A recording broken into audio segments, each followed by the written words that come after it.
It often happens, a sensation at the edge of perception, a glint of light, a fluttering of movement, the feeling that something has flitted across the threshold of the senses. Fife, almost an island, betwixt and between the cities of Edinburgh and Dundee, an ancient Pictish Kingdom, bounded by the Firths of Forth and Tay, where a Brutalist New Town is built on a 4,000-year-old henge, and 18 feet menhirs brood on a ladies' golf course under the shadow of Largo Law.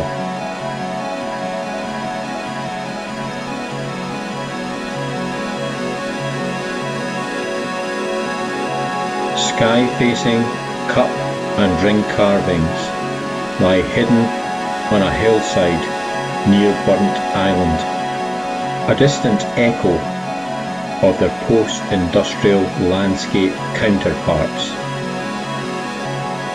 Ideas crackle, tussle and fizz throughout the ether over this landformed Scotty dog's head.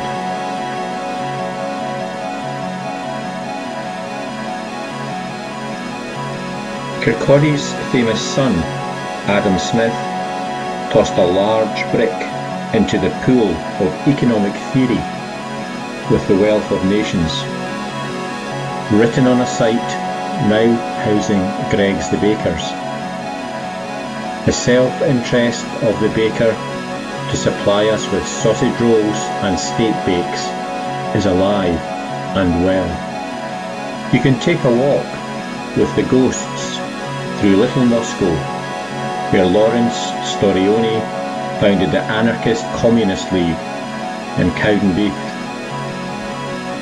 and West Fife elected Willie Gallagher as the first Communist MP in 1935. And in Lumfinnins you will find Gagarin Way, a street tagged in honour of the Soviet cosmonaut. In Methil and East Weems walk the streets and landscapes which inspired the painter William Gere, a member of Cobra, the post-war European avant-garde movement that fed into the Situationist International. In Rosyth, the wilderness most definitely does exist. Stumble across industrial relics in the most unlikely places. Crowned by thorns, an elegy from the future.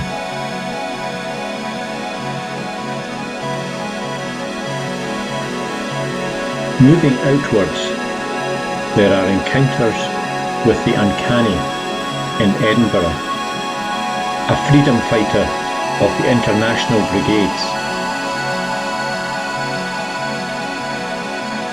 and a psychedelic tiger in Glasgow.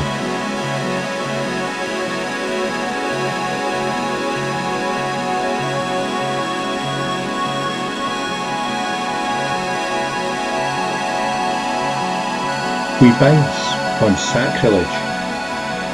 Jeremy Deller's blow up Stonehenge, and contemplate De Boer and Huizinga. On a train from Falkirk to Glasgow, a performance of John Cage's 4:33. Awaken to the spooling thread of a blackbird's ragga. Gravity loosens and Berlin floats just a little.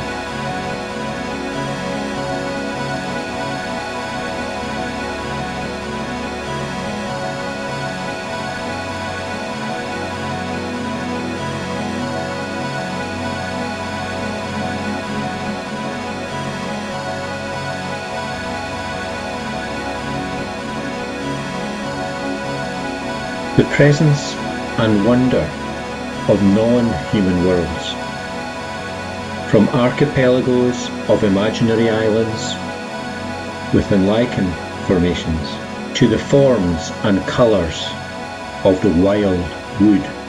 Corvids, song thrushes, buzzards and birds of the coast sing, soar, chant and stalk the shoreline, whilst a serendipitous encounter with a kingfisher occurs at the side of an urban canal in Huddersfield. I'm hit by a jolt of blue at the periphery of vision. Surely not.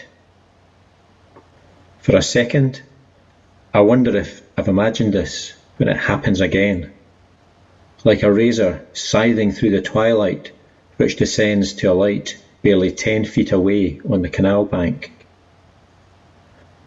It appears to pull in all of the surrounding light and radiate it back. The illuminated blues of lapis lazuli, golden orange, red flecks, a shape-shifting intensity of colours.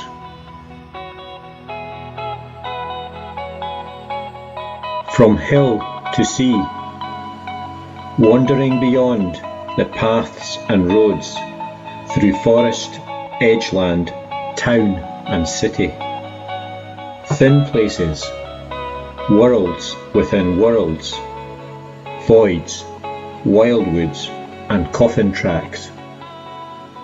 At the coast, shifting thresholds of sea and sky, land and tidal flows.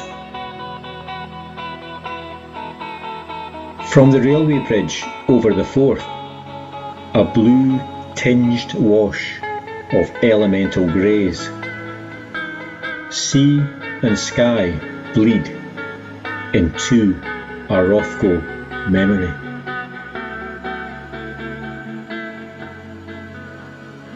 Walking as being in the world, in the flux and flow of the present moment. Old Heraclitus was right. You never step in the same burn or river twice.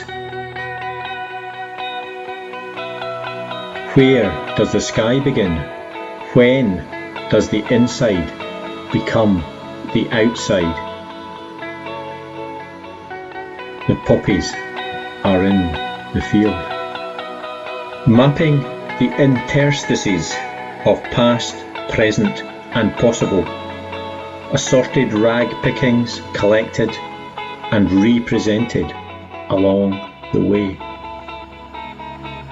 Soundtracks, both real and imaginary, from Morton Feldman to The Fall. I am sitting in a room in Stirling. In Stygian depths, body molecules are rearranged by the shamanic noise rituals of KJ Haino. On our back, in the dark, in a Paris church, immersed in the Occam ocean sound world of Eliane Radig, connecting the local to the global and the global to the local. Burn, stream, river, estuary, ocean. It's all just a matter of scale. No landscape is ever neutral. From hill to sea, from the kingdom of Fife and beyond.